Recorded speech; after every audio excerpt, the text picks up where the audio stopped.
Welcome back to this week's edition of WTHS News. I'm Jacob Hopkins. And I'm Sawyer Tucker, and here are this week's top stories.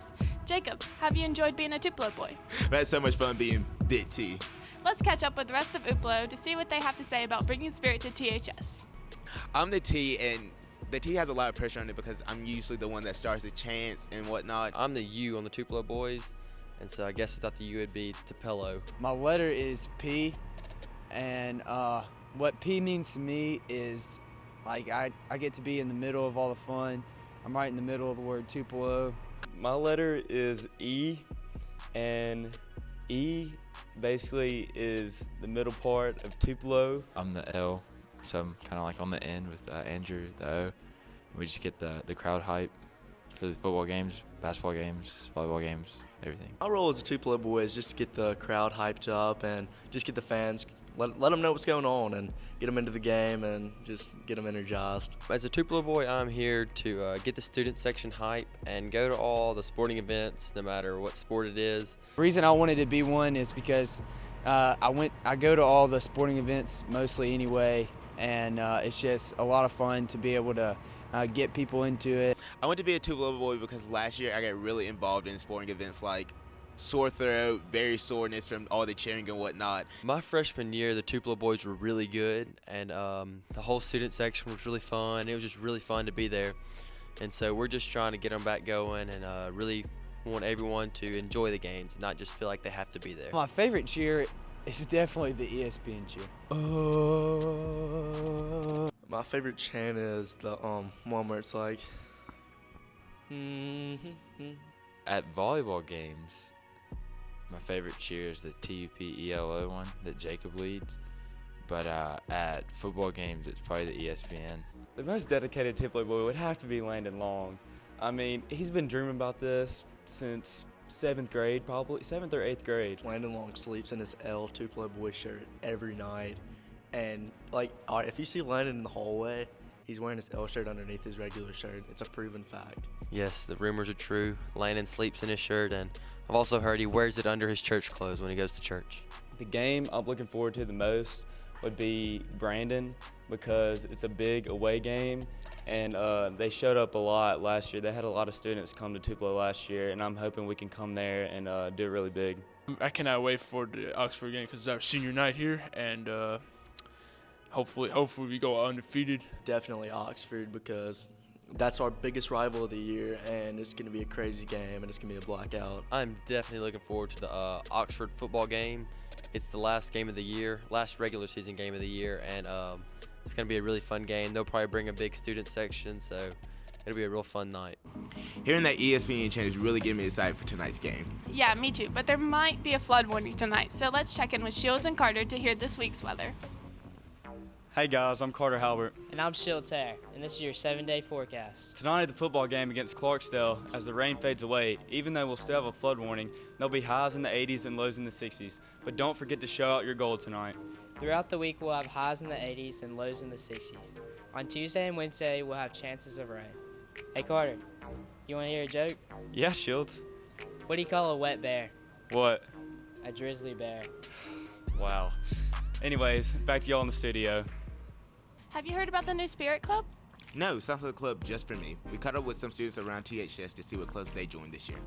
Club Fair on Friday is a joint thing of all the clubs in the school. Some are new, some are not.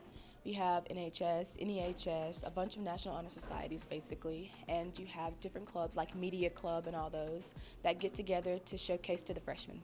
I'm the president of THS Republicans. We meet on Thursday nights, twice a month sometimes, and we have state and local politicians come and talk to us about what's going on in either the state level or in our town. We eat pizza or eat at a restaurant, and we talk to somebody who's in the government, like Trent Kelly. NEHS is the National English Honor Society. What we do is we spread the love of literature to others, especially to younger students, like in the elementary schools. We have book drives, we make cards, we basically do a lot of things dealing with books and a lot of community service. Actually, I am a co-president in one of the clubs, Dungeons & Dragons THS Tabletop, and I also joined the Paranormal Investigation Club. I signed up for Dungeons & Dragons, Ghost Hunting, French Club, and Future Medical Professions. I signed up for the French Club, and I think that's the only one I've signed up for. I signed up for Law Club, Young Republicans, and Fashion Club. Yes, I signed up for FCA, which I was already a member of. We basically meet every Friday and have service and to try to spread the word about Christianity. Technically, by being a thespian, I'm also in the thespian club and an improv club, so it went pretty well for me. I'm looking forward to grow the club. This is my last year, and kind of want to leave it on a high note and leave it better than I found it. The activities and perhaps traveling abroad. I'm just looking forward to the meetings, getting to hang out with people, I guess, same political views as I am, and getting to listen to some political speakers. I'm hoping that we'll be able to work more with children, and we'll host multiple book drives throughout the year to get more points, and we'll do a lot of community service, trying to help out the community and trying to get us noticed. Hey Jacob, I heard there's a new Today show. Yeah, and it's all about Tupelo. Let's catch up with Anna, Addison, and Margaret Claire for some juicy gossip.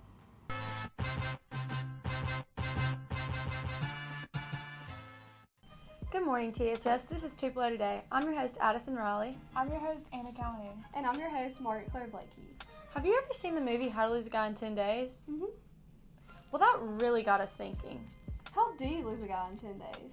Well, we're not really sure how you lose a guy in 10 days, but we do know 10 ways to lose him. Number 10, don't get mad when he likes another girl's post. I'm sorry, but you're not the only person he follows. He's probably scrolling and liking every picture on his timeline anyway. It's stupid to get mad at him for double tapping his screen. Number 9, don't talk too much about the future.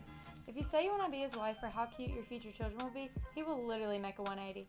Guys don't want to get on a knee at 15. Just wait. You have plenty of time, honey. If his parents still drive you to Jacasa, he can't afford a ring. Number 8, don't indirect tweet your boyfriend. No guy wants to be called out on Twitter. Don't retweet the "I wish he cared more" from actual tweets. His mom, dad, sister, cousin, uncle, aunt, grandmother, great-grandmother, and even his pet fish all follow you. This is petty and guys don't like unnecessary drama. Girls, this is why we favorite. Number 7, don't wear too much makeup. Girls, the fastest way to lose a guy is to have a foundation line. I mean, a guy doesn't even know what foundation is. He's going to be a little freaked out when your face is orange and your neck is white. Number 6, don't say the L word too soon. Girls, we know when you fall hard, but you can't fall in love in 10 days. Don't tell him you love him just because you have a heart sparkle. After such a short period of time, you might like him, or maybe even like him, but it's not love. Guys get weirded out by the L word if it's used too soon. He will soon go from your love to, as Justin Bieber said it best, your runaway love. Number 5, don't fish for compliments. Girls all pull the, I look so bad today. But why? He knows you aren't actually trying to call attention to how bad you look. Don't play these games. We all know you just want to hear the, oh no, you look beautiful. But that's definitely not what he wants to say when you're basically forcing it out of him. Number 4, don't get mad when he has other friends besides you. Guys, we need guy time. Let's be honest. We don't know anything about hunting, NutriShop, fantasy football, McGregor versus Mayweather, or Madden 2K, whatever. So do you really think he'd rather talk to you about it than the boys? You're not one of the bros. Number 3, don't make the guy guess what's wrong. Guys aren't psychic. They can't read your mind. Just tell him if you're mad. This isn't taboo. You can use your words. Number 2, don't be too clingy. If he doesn't text you back in 3.5 seconds, it's okay. That doesn't mean he doesn't like you anymore. He shouldn't get blessed out for not replying fast enough. His parents probably do that enough. He already has a mom and he doesn't need to. Number 1, don't stalk him literally or electronically. Not every girl is guilty of this one, but those who are need to know this is the best way to run off a guy. I know you are suspicious that he's cheating on you, but don't drive by his house in hopes of finding her car. I know Snapchat makes it easy, and her Bitmoji might look like they're together, but her best friend is also his next door neighbor. So if you really want your relationship to work, you might want to take our advice. Well, that's it for this week. Hey, Saul, do you want to go get dinner before the game? Yeah, but do they have pizza?